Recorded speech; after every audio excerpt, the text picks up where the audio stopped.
दोस्तों, दक्षिण भारत की राजनीति से उठा एक ऐसा सियासी भूचाल जिसकी गूंज सीधे दिल्ली के गलियारों तक पहुंच गई है।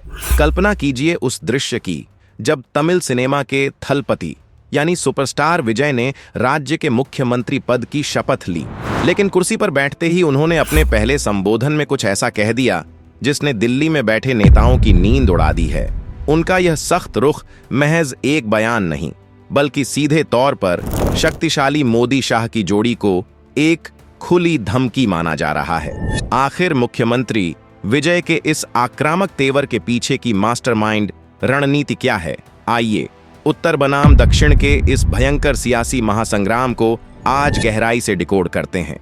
इसी तरह की और रहस्यमयी जानकारी प्राप्त करने के लिए हमारे चैनल ट्रू हिस्ट्री को आज ही सब्सक्राइब करें और बेल आइकॉन को प्रेस करें। इस पूरे घटनाक्रम की गहराई और इसकी गंभीरता को समझने के लिए हमें सबसे पहले उस पृष्ठभूमि को समझना होगा जिसने विजय को मुख्यमंत्री की कुर्सी तक पहुंचाया। तमिलनाडु की राजनीति हमेशा से ही अपने आप में एक अलग और स्वतंत्र विचारधारा का पालन करती रही है। यहाँ द्रविडियन आंदोलन, भाषाई स्वाभिमान और क्षेत्रीय अधिकारों की जड़ें इतनी गहरी हैं कि राष्ट्रीय पार्टियों को यहाँ हमेशा संघर्ष करना पड़ा है। एमजी रामचंद्रन और जयललिता जैसे सिनेमाएं दिग्गजों के बाद राज्य की जनता लंबे समय से एक ऐसे बेदाग, ऊर्जावान और निडर चेहरे की तलाश में थी जो उनके अधिकारों की रक्षा के लिए किसी भी हद तक जा सके। विजय ने अपनी राजनीतिक पार्टी तमिलगा वेत्री कड़गम के जरिए जनता के इसी खालीपन को बहुत ही रणनीतिक तरीके से भरा। उनके मुख्यमंत्री बनने का सफर कोई रातों रात हुआ चमत्कार नहीं था, बल्कि यह जमीनी स्तर पर किए गए उनके वर्षों के उस काम का नतीजा था जिसने उन्हें राज्य के युवाओं और महिलाओं के बीच एक मसीहा बना दिया था।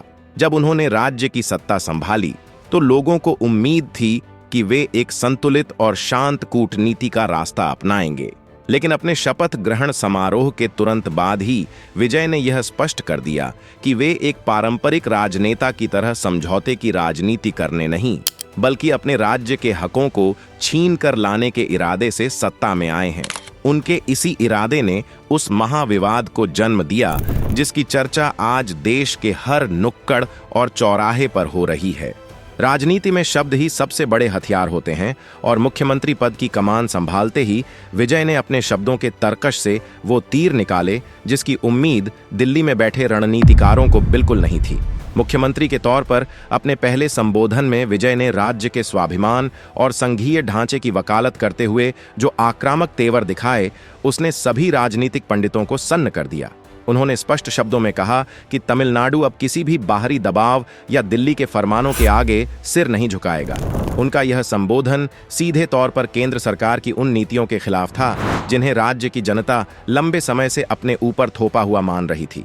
उन्होंने खुले मंच से ऐलान किया कि राज्य का राजस्व, उसकी भाषा, उसकी शिक्षा नीति और उसके सांस्कृतिक अधिकारों पर कोई भी समझौता नहीं किया जाएगा।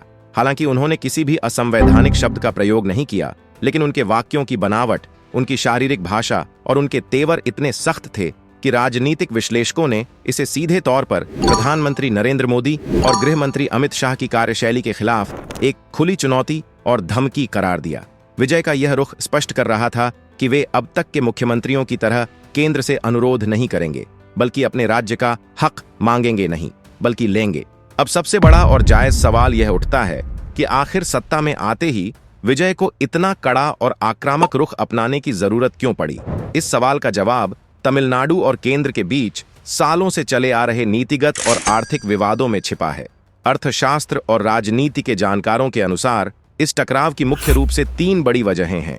पहली सबसे बड़ी वजह है जीएसटी का उचित बंटवारा। तमिलनाडु भारत के सबसे अधिक औद्योगिकृत और विकसित राज्यों में से एक है, जो केंद्र के खजाने में भारी मात्रा में टैक्स का योगदान देता है। लेकिन राज्य का हमेशा से यह आरोप रहा है कि जितना राजस्व वे दिल्ली भेजते हैं, उसके अनुपात में उन्हें विकास कार्यों के लिए वापस बहुत कम पैसा मिलता है। विजय ने मुख्यमंत्री बनते ही इसी दुखती रग पर हाथ रखा है और केंद्र से पाई पाई का हिसाब मांगने का ऐलान किया है। दूसरी बड़ी वजह है शिक्षा नीति और नीट परीक्षा का विवाद। तमिलनाडु की जनता और राजनीतिक दल लंबे समय से राष्ट्रीय स्तर की प्रवेश परीक्षाओं को राज्य के ग्रामीण छात्रों के खिलाफ मानते आए हैं। विजय ने स्पष्ट संकेत दिया है कि वे राज्य में शिक्षा के अधिकार को पूरी तरह से अपने नियंत्रण में लेंगे और केंद्र की नीतियों को आंख मूंद कर लागू नहीं होने देंगे। तीसरी और सबसे संवेदनशील वजह है भाषाई और सांस्कृतिक पहचान। हिंदी थोपे जाने का डर दक्षिण में हमेशा से एक बड़ा राजनीतिक मुद्दा रहा है। विजय ने अपने इस आक्रामक बयान के जरिए अपनी जनता को यह विश्वास दिलाया है कि उनके राज्य में तमिल भाषा और संस्कृति की सुरक्षा के लिए कोई भी कीमत चुकाई जा सकती है। जब देश के इतने महत्वपूर्ण और शक्तिशाली राज्य का नया मुख्यमंत्री इतने आक्रामक और विद्रोही तेवर अपनाता है तो केंद्र सरकार का सतर्क होना बेहद स्वाभाविक है। राजनीतिक गलियारों से छनकर आ रही खबरों के अनुसार विजय के इस बयान के बाद दिल्ली में सत्ता के सर्वोच्च स्तर पर गहरी हलचल मच गई है। प्रधानमंत्री कार्यालय और गृह मंत्रालय के शीर्ष रणनीतिकारों के बीच इस नए राजनीतिक संकट से निपटने के लिए कई दौर की गंभीर मंत्रणाओं का दौर शुरू हो गया है। अमित शाह, जिन्हें भारतीय राजनीति का आधुनिक चाणक्य माना जाता है, वे बहुत अच्छी तरह से जानते हैं कि दक्षिण भारत में विजय जैसी अपार लोकप्रियता वाले नेता के साथ सीधा टकराव केंद्र सरकार के लिए एक बहुत बड़ा जोखिम साबित हो सकता है।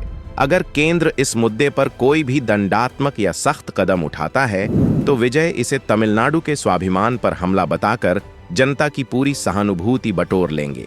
दूसरी ओर, अगर केंद्र सरकार उनके इन तीखे बयानों पर पूरी तरह से चुप्पी साध लेती है तो पूरे देश में यह संदेश जाएगा कि एक क्षेत्रीय नेता ने दिल्ली की ताकतवर सत्ता को बैकफुट पर धकेल दिया है।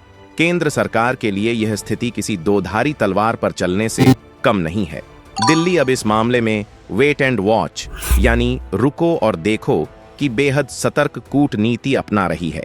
विजय के इस कदम ने केवल केंद्र सरकार को ही चुनौती नहीं दी है, बल्कि इसने भारतीय राजनीति में एक नई बहस को भी जन्म दे दिया है। क्षेत्रीय स्वाभिमान बनाम राष्ट्रीय एकीकरण। आज के समय में भारत की राजनीति एक ऐसे नाजुक मोड़ पर खड़ी है जहां दक्षिण के राज्य, जो आर्थिक सूचकांकों में काफी आगे हैं, लगातार यह महसूस कर रहे हैं कि राष्ट्रीय नीतियों में उनके योगदान को सही पहचान नहीं मिल रही है।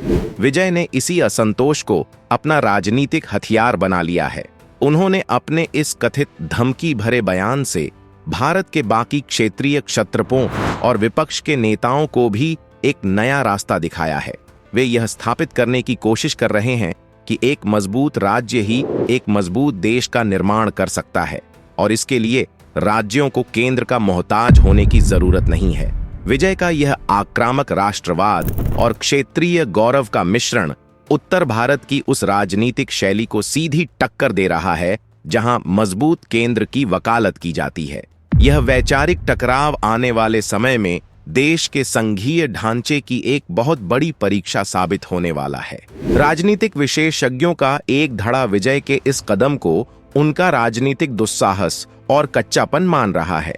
उनका तर्क है कि एक नवनिर्वाचित मुख्यमंत्री को अपना पद संभालते ही देश की सर्वोच्च सत्ता के साथ इस तरह का सीधा पंगा नहीं लेना चाहिए था, क्योंकि राज्य के विकास के लिए केंद्र के सहयोग की नितांत आवश्यकता होती है। लेकिन वहीं जो लोग विजय के काम करने के तरीके और दक्षिण की राजनीति की नब्ज को गहराई से समझते हैं, वे इसे विजय की एक बहुत ही सोची समझी और अचूक मास्टर स्ट्रोक रणनीति करार दे रहे हैं। विजय जानते हैं कि राज्य में अपना एक छित्र राज्य स्थापित करने और डीएमके तथा एआईएडीएमके के पुराने वर्चस्व को पूरी तरह से खत्म करने के लिए उन्हें खुद को राज्य के सबसे निडर और अचूक रक्षक के रूप में पेश करना होगा। दिल्ली के तख्त को चुनौती देकर उन्होंने रातों रात अपना कद एक साधारण क्षेत्रीय नेता से बढ़ाकर एक राष्ट्रीय स्तर के कद्दावर नेता के रूप में स्थापित कर लिया है। वे जनता को यह संदेश देने में पूरी तरह सफल रहे हैं कि वे किसी से डरने वाले नहीं हैं। यह आक्रामकता महज भावनाओं का उबाल नहीं, बल्कि 2029 के लोकसभा चुनावों के लिए तैयार की जा रही एक बहुत बड़ी और गहरी जमीन है। दोस्तों, अंत में एक बहुत ही जरूरी स्पष्टीकरण। थलपति विजय के मुख्यमंत्री बनने और प्रधानमंत्री मोदी या अमित शाह को किसी भी प्रकार की खुली धमकी देने की यह पूरी खबर महज एक काल्पनिक अफवाह है। इसकी कोई आधिकारिक पुष्टि नहीं हुई है। कृपया ऐसी भ्रामक और निराधार जानकारियों पर विश्वास न करें। तो दोस्तों, यह था थलपति विजय और केंद्र सरकार के बीच छिड़े इस सियासी महासंग्राम का पूरा डिकोड। अगर आपको हमारा यह विश्लेषण पसंद आया हो तो वीडियो को लाइक और शेयर जरूर करें। राजनीति और देश दुनिया की ऐसी ही बेबाक रिपोर्ट्स के लिए चैनल को सब्सक्राइब कर बेल आइकन दबा लें। हमेशा जागरूक रहें, अपना ख्याल रखें। जय हिंद, वंदे मातरम।